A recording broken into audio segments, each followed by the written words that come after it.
Hi, Kimberly Olson here, and I'm coming to you about 10:30 at night from my front patio here in Arizona. And we've gotten back from the Empower Network event in San Diego, and I promised you that I was going to share with you the barrier that I found out over the last few weeks that's been holding me back. See, I've been kind of moping around, feeling sorry for myself, acting like a major wussy because I hadn't done what I had thought I should do, not only at this point in my life, but recently in our business, different things that we felt, goals we had set that we just fell short in doing. And I just have felt, ever since probably the Atlanta event in the big, first part of the year, about 3 months ago, that there was something that was holding me back. I was real excited when we left that event, and we got going, but just, gosh, the results weren't happening, and I just couldn't figure out. I knew there was something going on mentally somehow, just because of personal development, different things that I've done, that I figured out that there's something that was holding me back. But what was it? And I've been through all kinds of exercises and things to help release things from the past. But apparently this was imprinted and embedded so deeply that it took a while to figure this one out. And it's pretty shocking revelation. As you can tell, this is going to be completely unscripted, and I'm a little nervous about doing it. I've actually known I've needed to do this video for a while. Part of the video, like I said, I just had the revelation of the barrier that's holding me back, but Mr. Dave Sharp has shared some very personal things that he's gone through in his life. And recently, I knew 3 months ago I needed to do this video, and I just felt like I just kept putting it off. And I think it was because I didn't have the full realization of what it was that I needed to discover about myself.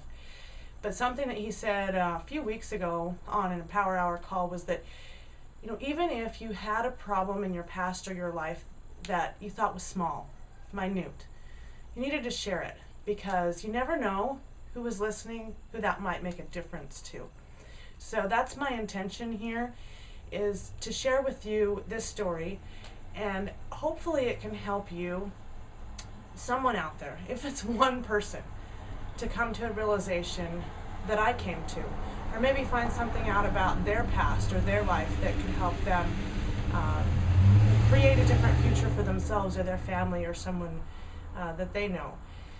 So with that going on, I'm going to share with you the big secret of what I found out about myself in the last few weeks.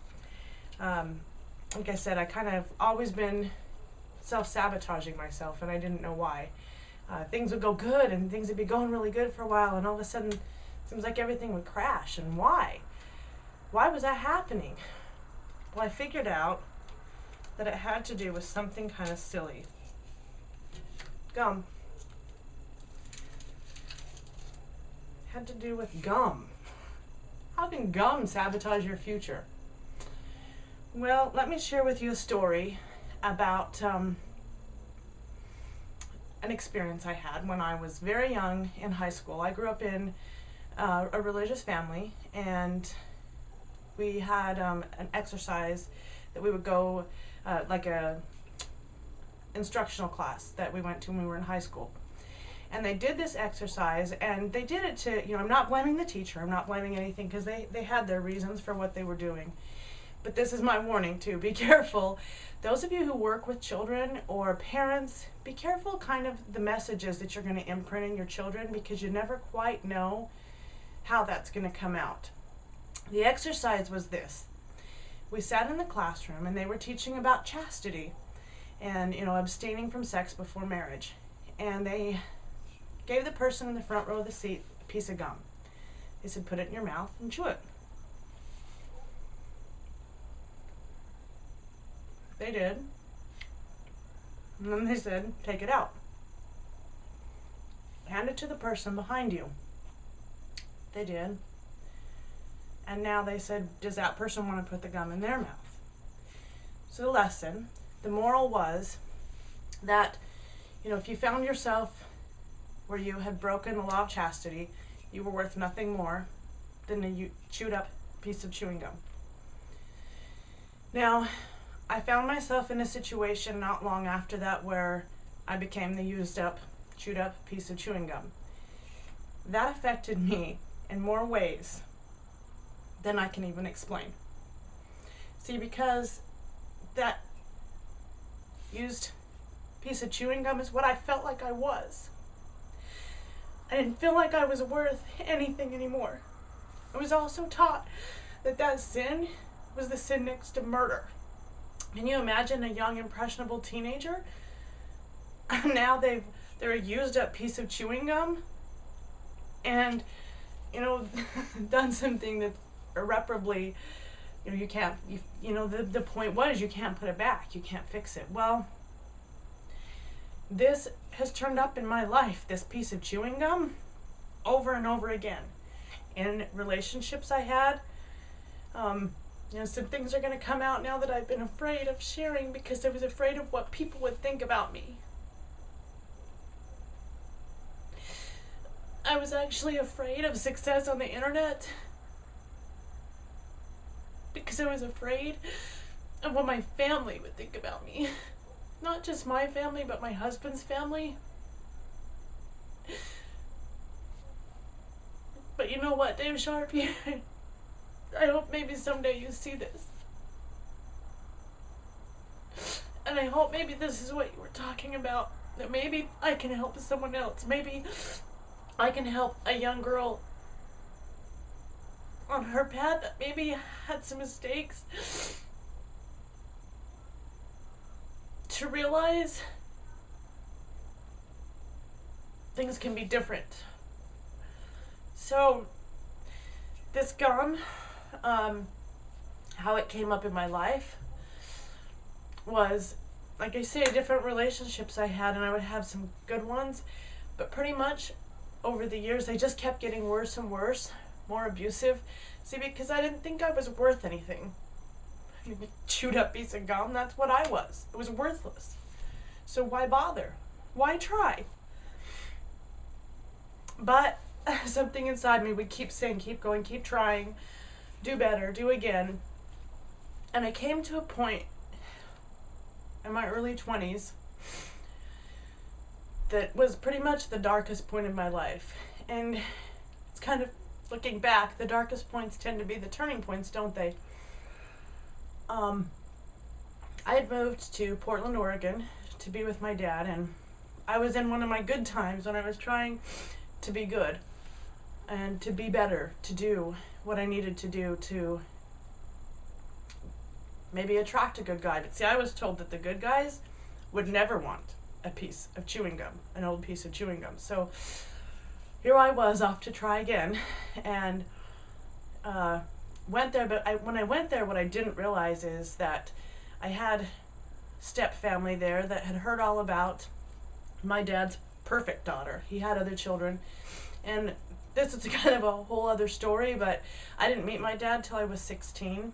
And when I did meet him, then a few years later, about 1920 is when I moved to Portland to work with a company there, be closer and get to know that part of my family. And during those years, all that the step family heard about was Tim's perfect daughter, because I had good grades. I was kind of the model student. I was in the Police Explorer program. I was perfect, Tim's perfect daughter. Well, I had plans to go there and be a good example, and they had plans to kind of destroy me. Well, they succeeded for a time. See, when I got there and I got feeling again, it's kind of funny because you don't walk around, and it's why you don't realize these things. You don't walk around saying, you know what, I'm worthless. You don't realize that till later, that that's what you were doing. But I got to the point where I made a mistake again, became worthless again, and I really went off the deep end. And I had a period of time in my life where I'm not proud, but I turned to drugs and alcohol because I wasn't worth anything anyway. And so I spent several months being, I guess, delving into my inner bad girl and becoming what I felt like I really was. I was worthless and I wasn't worth anything, so I might as well play into that role of what I really thought of myself. I remember laying in a dark basement that was it was unfinished basement, dirty mattresses on the floor. I was with the guy I was with, and there was another couple, and we were in this basement. I was laying there. I couldn't sleep because I was tweaked out of my mind. And thinking, man, if my family saw me now, they'd be so disappointed in me. And then I thought about how disappointed I was in me. See, I had been in high school. I wrote all the reports on the bad effects of drugs, and I was in the Police Explorer program, and knew that, I'd never do that. I'd never touch that stuff. But when you get to a low point in your life, it's kind of interesting the things that you'll allow yourself to do. And I wasn't ready, though, even though I was very disappointed in myself. I wasn't ready to change just yet. It still took a few more months. A few more months being something I wasn't proud of. Something I'm still not proud of to this day, which is why I was always afraid to make this video.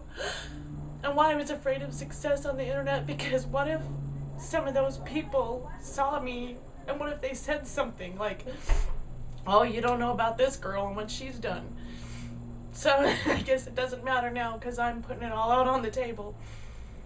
But I finally got to a point where I was living in a pay-by-the-week motel, and just at the worst, lowest point in my life, the person I was with, again, decided to leave me, which was a great thing, but at the time I was devastated. And his best friend was actually the one who said, you know what, Kim? He's not worth crying over. So I finally decided, I've got to change. I looked at the people that I was hanging out with, and they were, 3 to 5 years older than me. And I thought, you know what? I don't want to be like they are. I don't want to end up like they are. I don't want to live the life they're living. I was meant for something more. And I didn't know what at the time, but I knew I had to get out. So I moved back to Idaho, back where I came from. Got clean. And for me, it wasn't that difficult. First of all, I didn't know where I would get anything back there. So when you don't have the access, it kind of helps out. But, I got clean from the drugs. I did have alcohol issues for a little while longer. And smoking problems for a while. But when I finally decided to really clean up, I was able to do that. I'd made that decision. And really, the thing that made that decision was someone that came into my life, and they didn't care if I was a chewed up piece of chewing gum, because he knew that I was. I shared that with him, but to him, he didn't see that. He saw this. He saw what I was before and what I would be in the future, and he's never given up on me, and he's stood by my side. And I've gone through years and years of feeling like I wasn't worthy to be with him. I went through marriage counseling. Not long, I needed it for a while, but not long after my daughter was born, my first daughter, I went through marriage counseling because I just didn't feel like I was worthy to be with him. And that kept creeping up. And the thing that I never realized, I finally got through that issue. But even then, I didn't figure it out. I didn't fully figure it out until this last weekend. But it kept creeping up in my financial life as well. It crept up in jobs. It crept up everywhere, that I just wasn't worthy. And you know what? Who says I'm not worthy? I was telling myself I wasn't worthy. But like I said, I grew up in a religious background, and what did the Savior say? What did Jesus say to the woman who was caught in adultery? He told her to get up, to go and sin no more. So what he said was, go get up. Put it behind you. Move on. You are of worth. You do have value. You do have something to share with the world. So get up and show them who you really are. And that's what I learned this last weekend, is I am worthy. I am just as worthy to have the abundance and the blessings as he believes I am, as the Lord does. If you don't believe, whatever your beliefs are, the universe, Buddha, whatever, the spiritual powers that be, you're worthy. And the reason you're worthy is because you believe you are. But for years, I really did, I told myself, yeah, sure, I'm worthy. You go through the seminars, you go through personal development, you think, yes, it's going to come to me.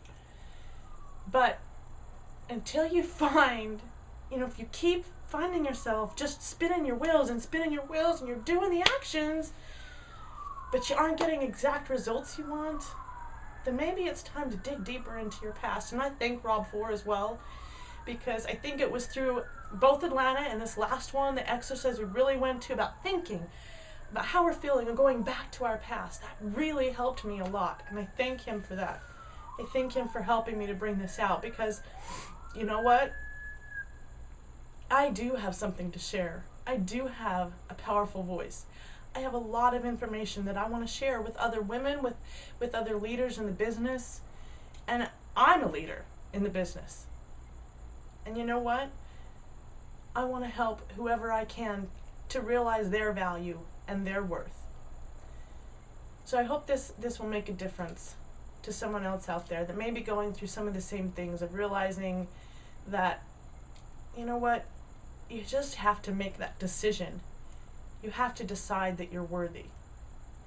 And I look forward to working with you. If you're looking for someone to partner with, you're looking for someone to help mentor you and lead the way, I'd be happy to do that.